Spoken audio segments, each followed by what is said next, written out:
नमस्ते, मैं हूं सुरेश कुमार एकलवे और आप देख रहे हैं बात सच है। इमरान का भरोसा करके घबराना छोड़ चुकी जनता एक बार फिर से घबराहट में आ गई है। उलझते तहमंद और उल्टी टोपियां गवाही दे रही है कि मदरसा पैदाइश मुश्किलों के पहाड़ नीचे दब चुकी है। गधैया नृत्य में महारत रखने वाली जनता के रिकॉर्ड तोड़ महंगाई ने पसीने छुड़ा दिए हैं। पाकिस्तान में पिछले एक हफ्ते से महंगाई के नए नए कीर्तिमान बन रहे हैं। हालत यह है कि इमरान की मदीनी की रियासत में पुदीना तक ढूंढे नहीं मिल रहा है, जबकि भारत में 60 रुपए किलो बिकने वाला अदरक पाकिस्तान में 1000 रुपए प्रति किलो पर पहुंच गया है। पाकिस्तान में सिर्फ इमरान खान की जबानी लंबी नहीं है, बल्कि यहां हर वस्तु के दामों ने लंबी छलांग लगाई है। यही वजह है कि महंगाई से कराती तैमन छाप जनता के लिए जीवन बिताना मुश्किल हो रहा है। पाकिस्तान में महंगाई किस कदर सिर चढ़कर बोल रही है, इसका अंदाजा यहां की जनता में मचे हाहाकार से हो जाएगा। 200 थे, आज टमाटर 300 है, कल आलू 180 थे, आज आलू 350 है। क्या करोगे आप? एक दिन के अंदर कोई तेजी आती है या एक दिन के अंदर कोई किराया 1 रुपया बढ़ता है? नहीं बढ़ता। हर चीज़ महंगी हो गई है और कोई रेट लेस नहीं है किसी के पास, ना हमें दिखाते हैं कोई भाई लेना है तो ठीक है, नहीं लेना है तो चले जाओ। इस वक्त रावलपिंडी में 1 किलो अदरक 1000 रुपए प्रति किलो पर बिक रहा है। शिमला मिर्च की कीमत 200 रुपए से 260 रुपए किलो तक पहुंच गई है। कराची की थोक मंडियों में टमाटर फिर से 240 रुपए प्रति किलो पर बिक रहा है और गाजर 60 से 70 रुपए किलो थोक मंडी में मिल रही है। खुदरा व्यापारी ने 20 से 25 रुपए चढ़ाकर बेच रहे हैं, जिससे पाकिस्तान के गरीब आवाम की पहुंच से यह सब्जियां पूरी तरह दूर हो गई है। आपको यह भी बता दें कि पाकिस्तान में मजदूर की दिहाड़ी 500 रुपए रोजाना है। अगर इसकी भारतीय रुपए से तुलना की जाए तो यह 220 भारतीय रुपए के करीब बैठती है। पर सबसे बड़ी मुसीबत यह है कि कोरोना वायरस महामारी के चलते पाकिस्तान की अर्थव्यवस्था साष्टांग धरती चुंबन कर रही है, जिस कारण से यहां तमाम रोजगार धंधे पूरी तरह ठप पड़े हुए हैं। मजदूर वर्ग के पास काम नहीं होने के चलते वे भूखे मरने की कगार पर पहुंच गए हैं। इमरान खान को अपने गरीब आवाम से ज्यादा कश्मीरी जनता की फिक्र सता रही है, यानी खुद की सलवार धुलती नहीं, दूसरों को साबुन के ब्रांड बता रहा है। परंतु मामला केवल यहां तक नहीं है। यहां सब्जियों की बढ़ती महंगाई मुसीबत नहीं है, बल्कि 1 महीने से आटे को लेकर भी हाहाकार मचा हुआ है। पाकिस्तान में इस साल गेहूं की कीमत ने रिकॉर्ड तोड़ दिए हैं। यह इतिहास में अब तक 2400 रुपए प्रति 40 किलो पर पहुंच गया है, यानी सिर्फ गेहूं के दाम 60 रुपए प्रति किलो पर जा पहुंचे हैं, जबकि आटे के दाम 65 से 75 रुपए किलो हो गए हैं।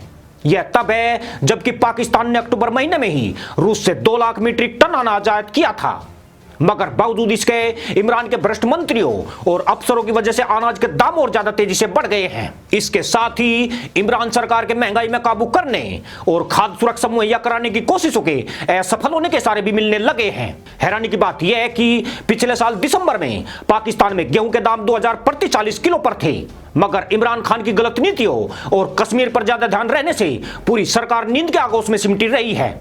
जिनके ऊपर महंगाई को काबू करने की जिम्मेदारी थी वे खुद जमाखोरी में संलिप्त रहे हैं। इसलिए इस साल दिसंबर में महंगाई के सारे रिकॉर्ड टूट गए हैं। रिकॉर्ड भी ऐसे टूटे कि जिस प्याज और अनाज को पाकिस्तान निर्यात करता था, आज उसे ही आयात करने के लिए दुनिया में मारा मारा फिर रहा है। खास बात यह है कि प्याज के दाम भी 150 से 200 रुपए प्रति किलो पर ऊपर नीचे हो रहे हैं। तुर्की से प्याज उधार मांगा था, मगर पाकिस्तान का यह खास दोस्त भी उसे उधारी में प्याज देने को तैयार नहीं है। उधर 102 रुपए प्रति किलो पर पहुंचे चीनी के दाम जरूर 81 रुपए प्रति किलो पर आ गए हैं, मगर इसमें भी रोज हो रही गठत बटत लोंडे के पसीने निकाल रही है। इमरान खान आटे चीनी के दामों को कम करने के लिए कैबिनेट और अधिकारियों के साथ लगातार मीटिंग कर रहे हैं। उधर विपक्षी पार्टियों का गठबंधन पाकिस्तान डेमोक्रेटिक मूवमेंट भी महंगाई और इमरान के निकम्मेपन को मुद्दा बनाकर उनकी सलवार खींच रहा है। खुद पाकिस्तानी सेना भी हवा का रुख भांप कर लोंडे की पीठ पर अपनी लात टिका चुकी है। पर बड़ा सवाल यही है कि महंगाई से कराते पाकिस्तान को यह दुर्दिन क्यों देखने पड़ रहे हैं? क्या इस संकट के लिए इमरान की नीतियां जिम्मेदार है या फिर पाकिस्तान की जनता ही नाइल है? दरअसल फरवरी 2019 से पहले पाकिस्तान में इस तरह महंगाई के ढिंढोरे नहीं पीटे जा रहे थे। उस दौरान सिर्फ पेट्रोल डीजल के दामों को लेकर जरूर चर्चाएं थी।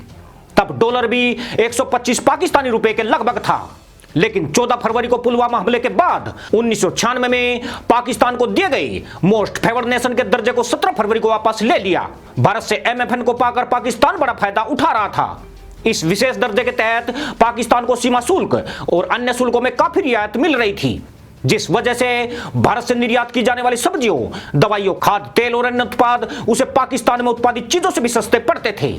साल 2019 से पहले तक पाकिस्तान में जब भी कम उत्पादन को लेकर उसके दाम बढ़ने की आशंका होती थी तो भारत से वह सबसे कम दाम पर आयात कर लेता था। मगर तत्कालीन वित्त मंत्री अरुण जेटली द्वारा पाकिस्तान से मोस्ट फेवर्ड नेशन की छूट वापस लेने के बाद उसके लिए काफी नुकसानदायक साबित हुआ है। रही सही कसर इमरान खान ने जल्दबाजी में भारत से व्यापारिक रिश्ते तोड़कर पूरी कर दी। अगर इमरान खान जोश में आकर यह ऐलान नहीं करते तो कम से कम भारत से आयात करने का उनके पास विकल्प जरूर बचा रहता। अभी पिछले दिनों ही इमरान सरकार ने रूस से अनाज खरीदा है, परंतु उसकी ढुलाई भाड़े की लागत ही 635 रुपए प्रति क्विंटल चुकानी पड़ी है। अगर पाकिस्तान सही राह पर चलता और भारत से अनाज आयात करता तो बामुश्किल 100 से 150 रुपए ढुलाई भाड़ा ही लग पाता।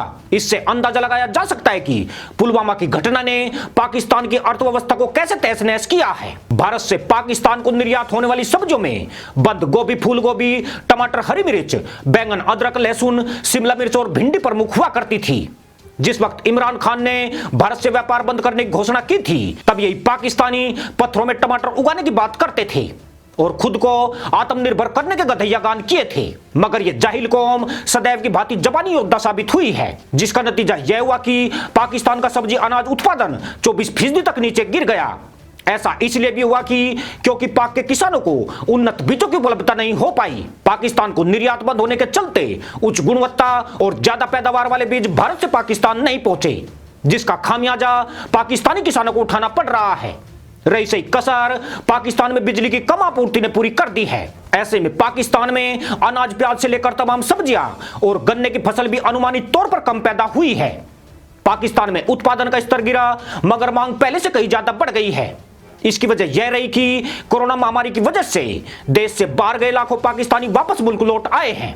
उनकी बड़ी संख्या में पाकिस्तान आने से चीजों की डिमांड भी बढ़ी है, इसलिए यहां पर चीजों के दामों ने जबरदस्त छलांग लगाई है, जिसे रोकना इमरान जैसे निकम्मे सुल्तान के बूते की बात नहीं है। परंतु इसका गंभीर असर पाकिस्तान की गरीब जनता पर पड़ा है। पाकिस्तान में 60% से ज्यादा आबादी गरीबी की रेखा को नहीं लांघ सकी है। यह तबका ज्यादातर दिहाड़ी तबका कहा जाता है, जो रोज कमाता है और रोज ही उस कमाई को खा लेता है। महंगाई और बेरोजगारी के अभिशाप का पहला शिकार यही तबका बना है। आज पाकिस्तान के जो हालात हैं उसका दंश इसी बड़ी आबादी को भुगतना पड़ रहा है। मगर बावजूद इसके इमरान खान जबानी बयानबाजी और घबराना नहीं कहकर इनके जख्मों पर मरहम लगा रहे हैं। पर इमरान खान जिस नया पाकिस्तान के नारे के साथ सत्ता में आए थे उसमें इमरान का मरहम एसिड का काम कर रहा है। जहां जख्मों का इलाज होने की बजाय वे और बड़े नासूर बनते जा रहे हैं। इसी के साथ अनुमति दोस्तों, जय जवान, जय किसान, जय हिंद, वंदे मातरम।